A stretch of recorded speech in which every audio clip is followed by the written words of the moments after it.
Ja, vsekakor je priznanje, hkrati pa odgovornost. Predvsem v teh zahtevnih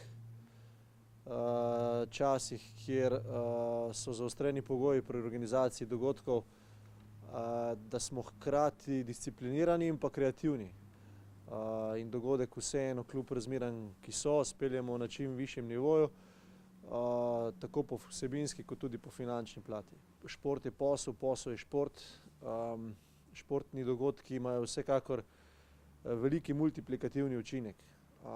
Tako z vidika promocije kot tudi direktno na gospodarstvo, se pravi vsak športni dogodek za sabo povleče veliko enih zadev, ki so povezani s potrošnjo tako domačih kot tujih gostov, nastanitvenih kapacitet, gostinstva ter vseh ostalih zadev, ki nekako pritičejo tudi turizmu.